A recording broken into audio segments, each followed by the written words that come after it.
السلام علیکم ورحمۃ اللہ۔ خیریت سے فیضان؟ الحمدللہ، یہ آپ نے اگربتی اور سلہانے کی ہے؟ تاکہ دو سوال جواب یا پھر اس کو راحت ملے۔ پہلے میں کہوں گا آپ یہاں سے اس کو نکال دیجیے اور آپ اس کو وہاں لگائیں۔ چلیے، ہاں یہاں اس طرف لگائیے، اس طرف جی۔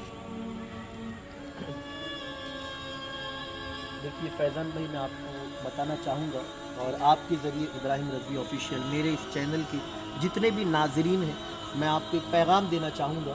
شب برات عنقریب، شب برات کی رات جب ہمارے بہت سارے مسلمان بھائی، نوجوان، بزرگ، بچے جب قبرستان آتے تو وہ جس طرح بھی آپ نے کیا نا، سرہانے آپ نے اگربتی لگائی، تو اسی طرح بہت سارے ہمارے بھائی جو لا علمی کی وجہ سے، یعنی کم علم ہونے کی وجہ سے، وہ بھی بالکل قبر والے کے سرہانے یا پھر پائنتی کی طرف اگربتی لگا دیتے ہیں، اور پھر وہ یہ سوچتے کہ اس سے قبر والے کو راحت ہوگی، یا اللہ نہ کرے 60,000 بار نہ کرے اگر قبر والے پر عذاب ہو رہا ہے تو اگربتی ہمارے لگانے سے قبر والے پر سے عذاب ہٹ جائے گا۔ تو میں آپ کو بتانا چاہوں گا کہ اگربتی جو ہمارے لگانے کا کانسیپٹ ہے تو وہ یہ ہونا چاہیے کہ اگربتی اگر ہم نے قبرستان میں لگایا تو اس سے یہاں جو فاتحہ پڑھنے والے ہوں گے تو اس کی جب خوشبو ہے نا جب دور تک پھیلے گی تو لوگوں کو فاتحہ پڑھنے میں اچھا محسوس ہوگا۔ تو یہ ہونا چاہیے ہمارا ماننا، ہمارا یہی کانسیپٹ ہونا چاہیے۔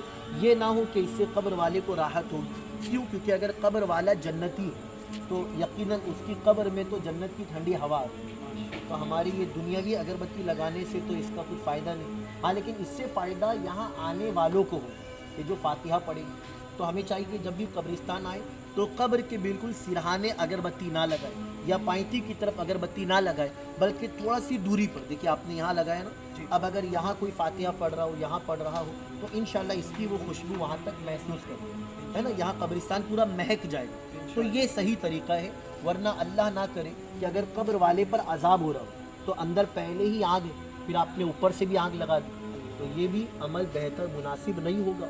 بلکہ ہونا تو یہ چاہیے کہ ہم جب بھی قبرستان آئیں تو جتنا ہو سکے تلاوت کریں۔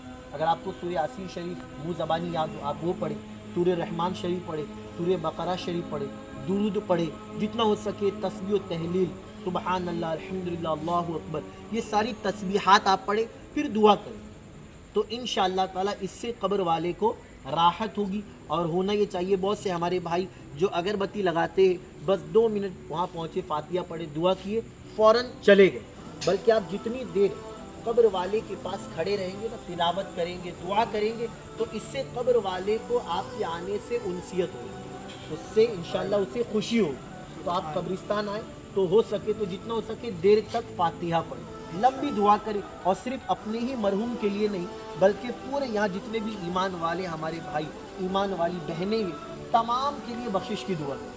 مجھے یہاں ایک حدیث پاک یاد آتی ہے، اللہ کے رسول صلی اللہ علیہ وسلم ارشاد فرماتے ہیں کہ جو بندہ قبرستان آئے اور اپنے مرحومین کے لیے دعا کرے یا اپنے گھر پر ہی رہ کر تمام امت مسلمہ کے لیے دعا کرے تو قیامت کے دن یہ سارے ایمان والے مرحومین اس بندے کے لیے اللہ کی بارگاہ میں سفارش کریں کہ اے اللہ یہ ہمارے لیے بخشش کی دعا کرتا تھا، اے اللہ یہ ہمارے لیے تیری بارگاہ میں معافی طلب کرتا تھا، اے اللہ اب ہم جنت میں جائیں گے تو اسے بھی اپنے ساتھ لے کر جائیں گے، یعنی جو انشاءاللہ جنتی ہوں گے تو وہ آپ کو بھی ساتھ میں لے کر جائیں گے۔